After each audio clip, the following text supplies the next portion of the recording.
coming up. The Cherokee language is sacred to our people, and unfortunately, it's endangered.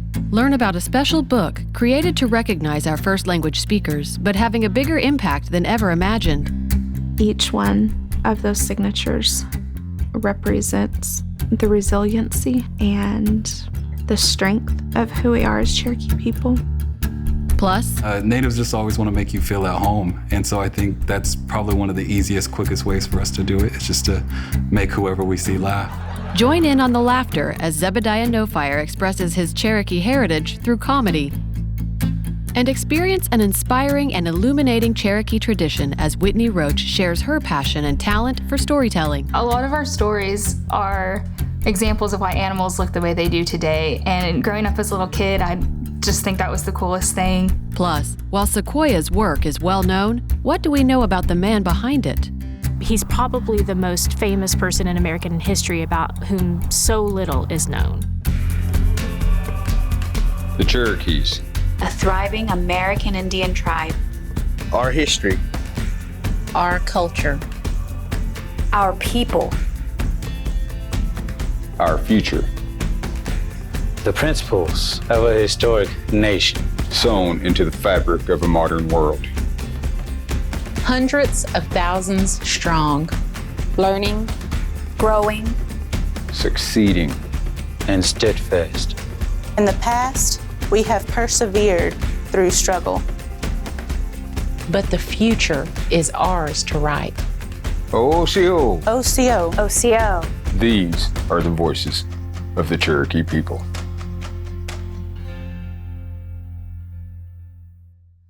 Osiyo, I'm Principal Chief Chuck Hoskin Jr. Welcome to Tahlequah, Oklahoma, capital city of the Cherokee Nation. For generations, the Cherokee story has been told by others. Today, through this groundbreaking series, we're taking ownership of our own story and telling it as beautifully and authentically as we can. I hope you enjoy these profiles of our people, our language, our history, and our culture. And please make plans to come visit us sometime. Wado. Osiyo, it's how we say hello in Cherokee. I'm your host, Jennifer Lauren, at the Cherokee National History Museum in Tahlequah, Oklahoma, where you can learn more about Sequoyah, the Cherokee statesman and inventor of the Cherokee syllabary. Sequoyah's legacy lives on today in limitless ways. In this episode, you'll see some of the ways his influence and his syllabary touch the lives of every Cherokee Nation citizen. The Cherokee language is a sacred and vital part of our Cherokee identity. Our tribe is working diligently to save our language, and through that process, we are recognizing, honoring, and celebrating those who speak Cherokee and those who are helping with preservation efforts. Osiyo, wohot dawado, galieli titedo, jaliki gawanis kanewi sucks, dagelawi staneho, jaliki gawanis degadethkwas. My name is Kristen Thomas. I work for the Cherokee Language Master Apprentice Program, and I am really happy to be here to talk a little bit about the Cherokee Speaker Rulebook Project. We wanted to recognize all speakers of the Cherokee language, and so that's where it began. How do we do that? How do we recognize these folks who have gone so long without recognition, and how can we honor them in the best way? We started doing some research. We found the best way to preserve this work that we were doing as well. Had a book made, and that is going to outlive all of us, and they tell us that it'll be around 500 years from now.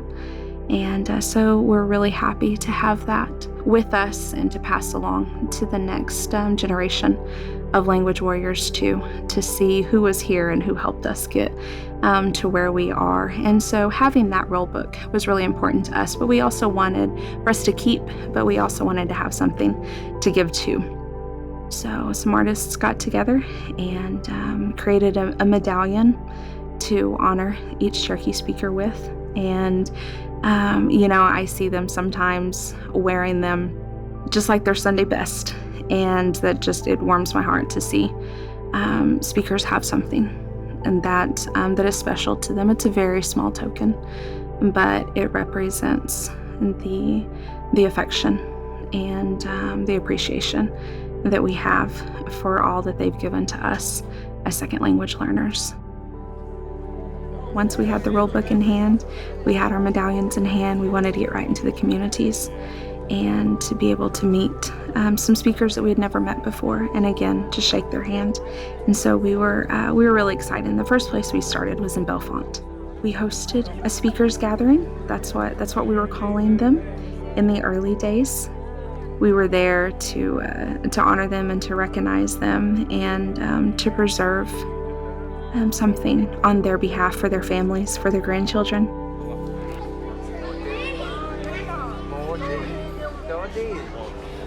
Throughout 2019, through the summer and the fall, we continued to host 13 dinners or Cherokee speaker gatherings, and our numbers continued to grow. We'd see what started out with about 70 or so at the first few dinners, quickly turned into 100, 150. Jimmy and Mike are door. Hale to your to do door. Now to see door living. Hale the yellow jiga. Go he get the yes for this. Do you think it's in the chick or use could if that yellow? Talan is tea. Little like the one east in the one is the go against guess. I says in guy would it squeeze to a guess of you said lucky. So you got told when you were still on the go against guess. My name is Jim Terry. I am from this community, Lost City. Grew up here. Getting old here in this area. And the reason I came out today was I really find it important to do my contribution in the preservation of the Cherokee language because it is dying. We were able to recognize about 1,200 speakers from Oklahoma, from North Carolina. We've got a few pages of the book that are filled with speakers from the Eastern Band. And the book had made its way to Washington State. By that point, it had gone to Texas a couple of times, and it had been everywhere. And we have the coffee stains to prove it. It's loved and full of life. So many of these speakers, they were taken from their homes. They were taken from their parents and the only family they know, and taken to strange places. And they were punished and abused just because of who they were, and because they didn't speak English. And so some got to return. There were many that never returned from boarding school. And so we see the results of that today still. And we're doing all we can to work past it and to heal wounds they have that they never should have endured. And this project is hopefully the beginning of healing some of those wounds and helping people be proud of exactly who they are and what is their God-given right. So though this is not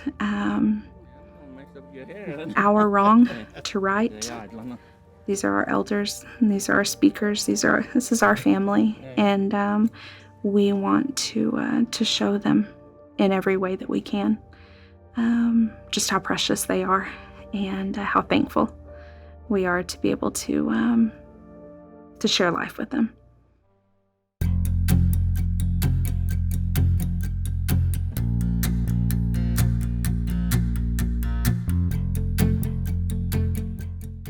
Zebadiah Nofire is a young Cherokee comedian setting the stage for Native comedy. He uses his love of Cherokee family, language, and stories to keep us laughing. All right, let's hear it for that last performer. Coming up next, a great comedian. His name is Zebadiah Nofire. Osiyo, Sequoyah Dawado. My name is Sequoyah. My English name is Zebadiah Nofire. I am a comedian and I am Native American, and that is shocking to some people for some reason. They're always weirded out when I tell them that. They're always like, oh, I had no idea you were Native American. I thought you were Puerto Rican or some type of Hispanic. Baby, my last name is Nofire.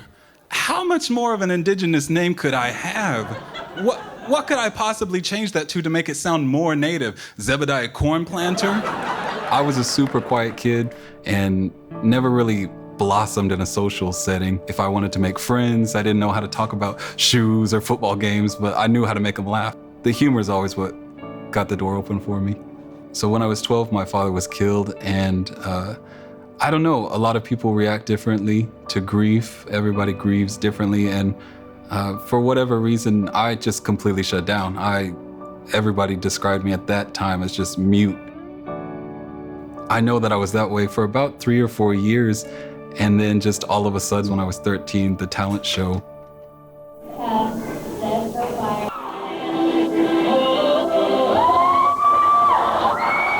Where I was rolling around lip syncing to Lady Gaga.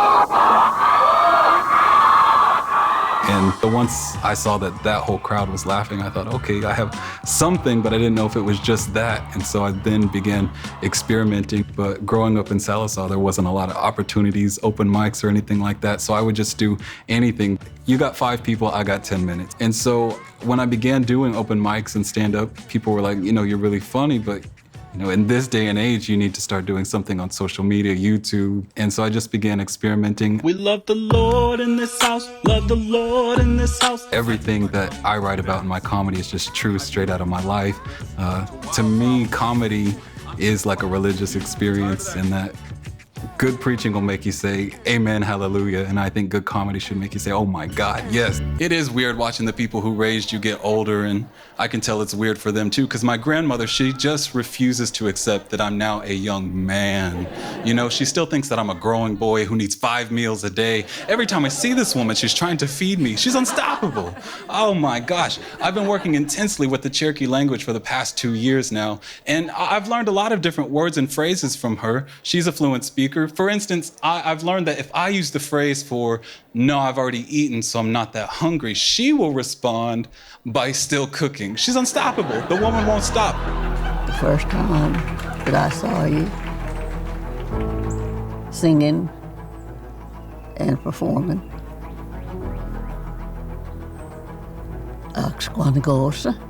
that amazed me. That's really where I first kind of tapped into, realized I could do this, I could be in front of a live audience. And the one kind of anchor in our childhood that we could always go to was our grandmothers. In a way, they are kind of a comedic inspiration as well. They don't know it. I moved back to Tahlequah with my grandmother, but was hanging out with her and learning different phrases and things about the culture. And then the door opened for CLMAP. The CLMAP program is the Cherokee Language Master Apprentice Program. The Cherokee language kind of has that power in a way that the more that you're learning, it kind of opens up people's hearts to you, that they see that desire that you want to learn, and they care about you just as much as you care about them. And when they feel that your desire is genuine, then they open up more and more to you. So you're not only getting the language, but friends and family, and then they open up a world of knowledge to you, of stories and traditions and all these other things that have come with it.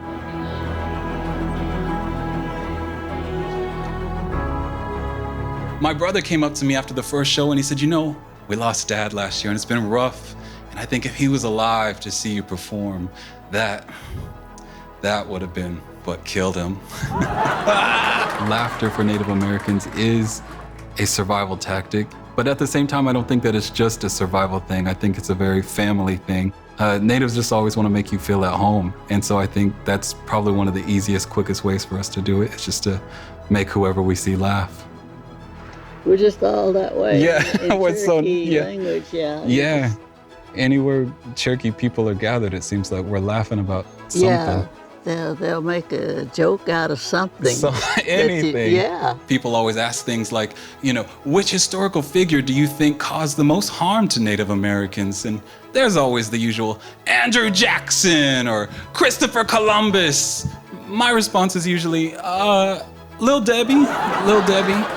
Yeah, she really took a toll on the community. I always think about some Indian kid 10 years from now that maybe will see me and think, hey, he did it.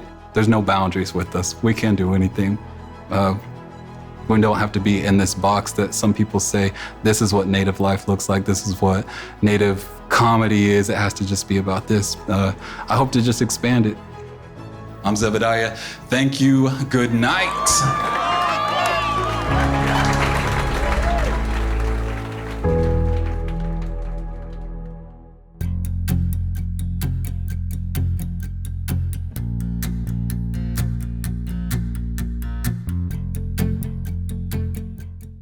Sequoyah is a well-known and beloved figure in Cherokee history for bringing literacy to our people. But how much do we really know about him? In this Cherokee Almanac, we take a closer look at the portrait behind nearly every present-day image of Sequoyah.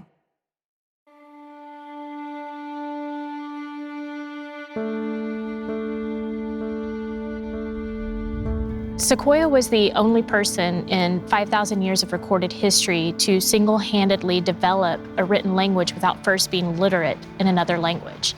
Well, a lot of his life is shrouded in mystery because there's so many different versions of his life story. So he's almost like a folk hero in a sense. One of the most well-known figures in Cherokee history is George Guess, also known as Sequoyah. Sequoyah achieved something that no person in recorded history had. He created a writing system for an unwritten language. It would come to be known as the Cherokee syllabary. Although he invented the Cherokee writing system, Sequoyah left behind very few written records. We don't know a lot about his early life. He's probably the most famous person in American history about whom so little is known. Sequoyah was a scholar, he was a statesman, he was a soldier, he was so many things. We know Sequoyah he does a lot of different trades. He's involved with his mother's fur trade business. He ends up teaching himself to silversmith, and so he's making gorgets and armlets and rings, out of silver. And then he learns to blacksmith. My friends like to joke I have an obsession with him because as an artist, I do a lot of portraits of him, different takes of his image, and I've done a lot of research on his life because he intrigues me as a historical figure, just because he's such a mystery. He's such a famous Cherokee, but we know so little about him. In keeping with Sequoyah's legacy of mystery, only a few biographical sketches were written by people who actually met or knew him. And historians say even those are lacking in basic details. We know even less about his true physical appearance.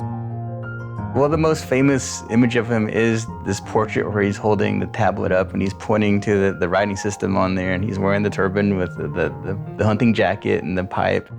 And so that image came from a portrait that he is said to set for in 1828.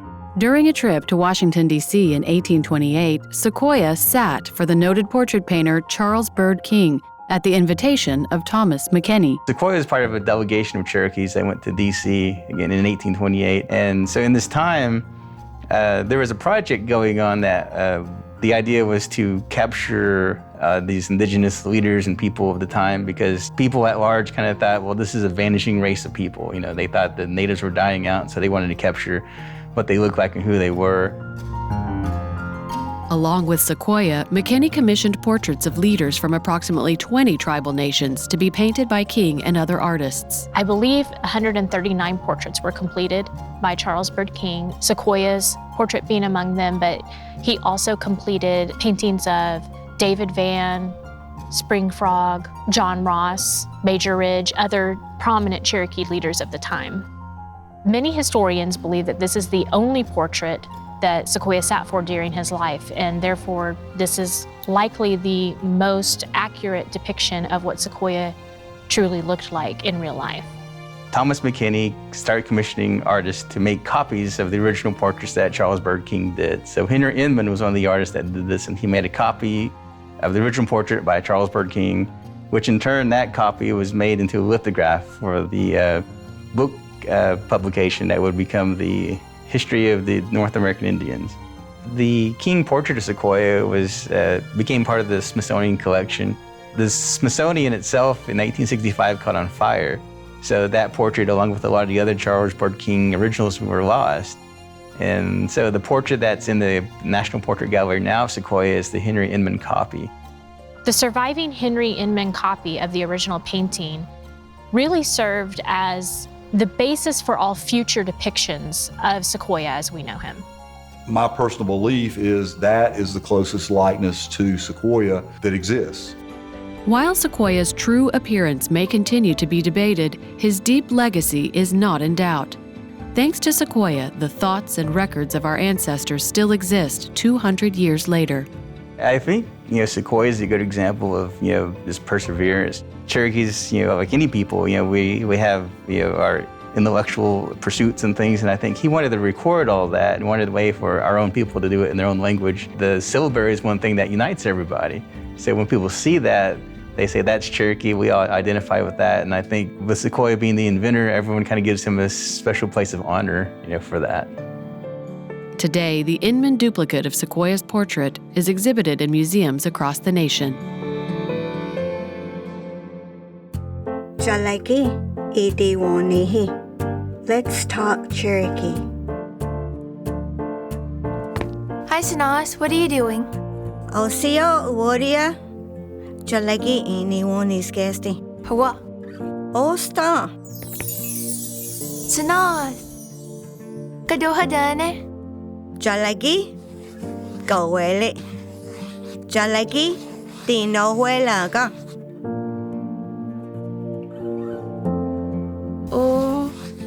Osiyo. Ni ejula jalaki ha denaweli a. Osta nadana.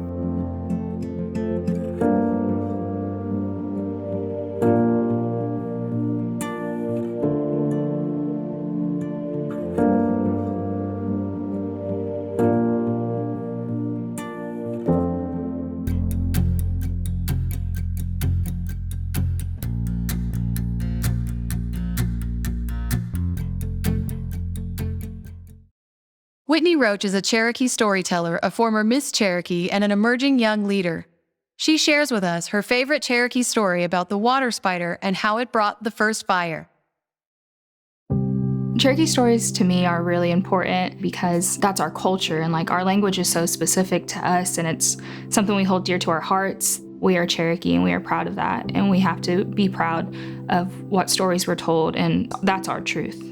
My name is Whitney Roach. I'm a former Miss Cherokee, and I tell traditional Cherokee stories. My grandpa is a full-blood Cherokee, a fluent speaker. He's passed away since, but he's taught me so many things about what it is to be a Cherokee person and to how I have to honor myself and honor my ancestors. My father, great example of a Cherokee man. I respect him dearly, and he never lets me forget that I'm a strong Cherokee woman and that I can do anything I set my mind to. And so I was raised just as any other one, picking, going out in the springtime and getting some wild onions, going crawdad hunting with my family, my uncles, having fish fries, hog fries. My family's a big food family, and so we enjoy getting around a table and just eating some food and having a good laugh. Whitney has always been that child that she loved everybody. She wanted to make people laugh. There's a saying, it takes a village to raise a child, and Cherokee Nation actually has been our village. Just to see her, just ask her grandpa questions, ask her uncles questions, and we have, such a wide family. Larry Shade and Hastings, and Loretta, they always took time to, when she had questions, they would answer her and teach her the cultural side of things. Just hearing all the stories growing up has really brought storytelling out of me. And so when I ran for Miss Cherokee, I wanted to tell stories as my talent. I was Miss Cherokee from 2018 to 2019. I just enjoyed getting to meet new people, getting to tell traditional stories to people that weren't raised, and the culture was just very special, and I know it was special to them. Yeah, a lot of our stories are examples of why animals look the way they do today, and growing up as a little kid, I just think that was the coolest thing. I've realized that telling those stories really is helping our culture survive and making it thrive even more so. One of my favorite stories was the story of our first fire. Osiyo. Long ago, before man and when animals could talk, there was no fire. With a harsh winter approaching, The animals got together and they prayed to Unethlana. They said, Unethlana, please send us something to keep us warm this winter. Unethlana heard their prayers, and he decided to send a storm to a neighboring island across the water. A lightning bolt crashed down, hit a tree, and lit it on fire. All of the animals saw this, and they knew that Unethlana, our creator, had sent them a piece of the sun. They decided that they were going to send Yonah, our bear. Yonah said, I am the biggest and the strongest of all the animals. I will bring back the fire. As Yonah swam and swam over to the other island, he soon realized he was too big to make it all the way. All the animals got back together again and decided they were going to send the owl. As the owl flew over to the other island, he perched on top of a tree and looked down at the fire, and it began to burn his feathers and his eyes. He flew back to the island, and to this day, he still has burned spots on his feathers, and his eyes are glowing orange because of the heat of the fire. The animals then decided that they were going to send the raven with its long white feathers. As the raven flew over to the fire, he came down, grabbed some fire with his claws, but soon realized it was too hot to hold on to. He dropped the fire and flew away, but as he was flying away, the ash and the smoke landed on top of his feathers. His feathers are still black to this day. With all the animals starting to lose hope, they decided that they were going to send another animal, but they didn't know who, until one little voice in the back of the group decided to step up. The little water spider said, "Please, let me go try and get the fire." All the animals looked at the little water spider and said, "Water spider, you're too small to go get the fire. There's no way you'll be able to get it." The water spider said, "You can still let me try." The water spider swam over to the island.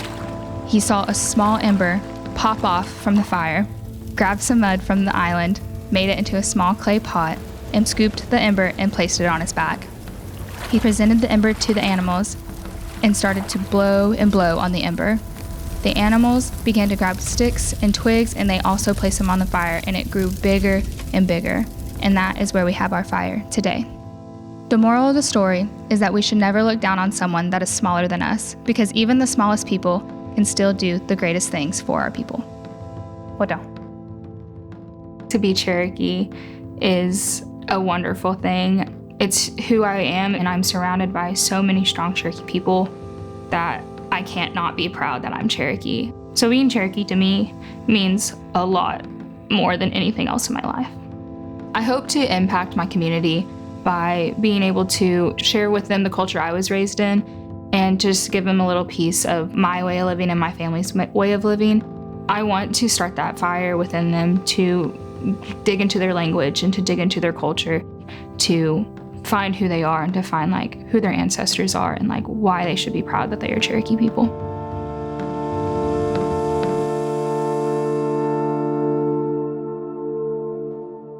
We hope you enjoyed our show, and remember you can always watch entire episodes and share your favorite stories online at Osiyo.tv. There is no Cherokee word for goodbye because we know we'll see you again.